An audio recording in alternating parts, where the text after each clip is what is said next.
এক চুল পরিমাণ কোনো কেউ যদি বলতে পারে যে এক চুল পরিমাণে আমার এই ভাইয়ের সাথে কোনো খারাপ সম্পর্ক, ভাই যদি কারোর সাথে খারাপ সম্পর্ক হতো, ভাই উল্টা নিজে যে ক্ষমা চায় সেখানে ভালো সম্পর্ক করতো। এলাকার কারো সঙ্গে ছিল না কোনো শত্রুতা, এমনকি ছিল না কোনো মনোমালিন্য। কেউ জানে না কেন তাকে হত্যা করা হলো, কেনই বা তাকে তুলে নেওয়া হলো। পিন্টুর মৃত্যু মেনে নিতে পারছেন না আপনজনরা। 22 ডিসেম্বর রাতে বগুড়ার দুপচাচিয়া উপজেলার সিও অফিস বাস স্ট্যান্ড এলাকায় লোটো শোরুমের সামনে একটি সাদা হাইস মাইক্রোবাস থামে। কিছু বুঝে ওঠার আগেই গাড়ি থেকে মুখ ঢাকা কয়েকজন অস্ত্রের মুখে ব্যবসায়ী পিন্টু আকন্দকে তুলে নিয়ে যায়। কালকে আমার ভগ্নিপতি নাম হলো পিন্টু আকন্দ, আমরা একসাথে ব্যবসা করি আর কি অনেক দিন থেকে। আমাদের কয়েকটা শোরুম আছে, তো দুপচাচিয়াও আমাদের লটো শোরুম আছে। আমার এই ছোট ভগ্নিপতি এটা দেখাশোনা করে। তো আমি তখন ঢাকাতে ছিলাম গতকালকে। তো ঢাকা থেকে হঠাৎ করে আমাকে আমার বড় ভাই দেয়, সিসি ফুটেজ দেয় যে আমাদের ভগ্নিপতিকে কেউ কিডন্যাপ করে নিয়ে গেছে। সিসি ফুটেজ একদম পরিষ্কার বোঝা হয়ে যাচ্ছে যে ওখানে কিডন্যাপ করে নিয়ে গেছে একটা হাইস বাস দিয়ে আর কি।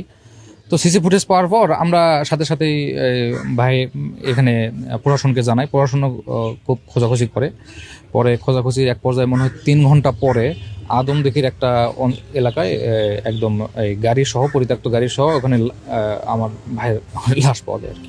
খবর পেয়ে পুলিশের একাধিক দল অভিযান শুরু করে। ঘটনার 6 ঘন্টা পর রাত 3টার দিকে আদমদিঘি উপজেলার কুমারপুর এলাকা থেকে তার মরদেহ উদ্ধার করা হয়।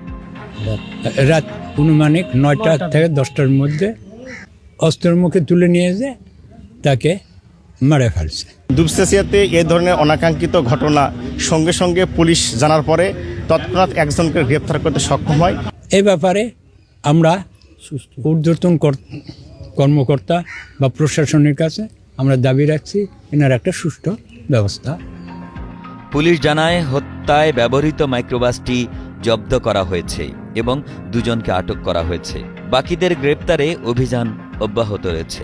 টানা তৃতীয়বার অর্জন করেছে দেশের সেরা সুপার ব্র্যান্ড স্বীকৃতি বসুন্ধরা টিস্যু।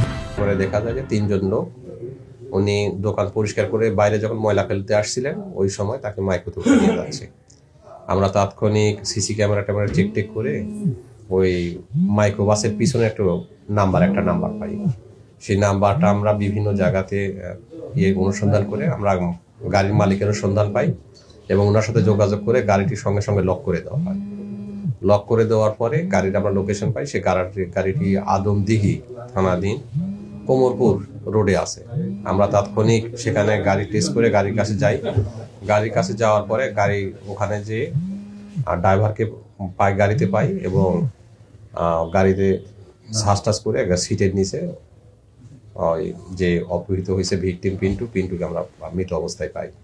তার মুখে কষ্টের লাগানো ছিল। আমরা মাইক্রো ড্রাইভারকে সাথে নিয়ে আসছি, ওনাকে আমরা জিজ্ঞাসাবাদ করছি। বাকি অন্যান্য কার্যক্রম চলমান আছে। জিজ্ঞাসাবাদে প্রকৃত সত্য উদ্ঘাটিত হবে। নিহত পিন্টু আকন্দ নওগাঁর রানীনগর লোহাচূড়া গ্রামের বাসিন্দা। তিনি দীর্ঘদিন ধরে দুপচাচিয়ায় লটো শোরুমের ব্যবসা করতেন। এ হত্যাকাণ্ডে জড়িতদের দৃষ্টান্তমূলক শাস্তি দাবি করছেন এলাকাবাসী।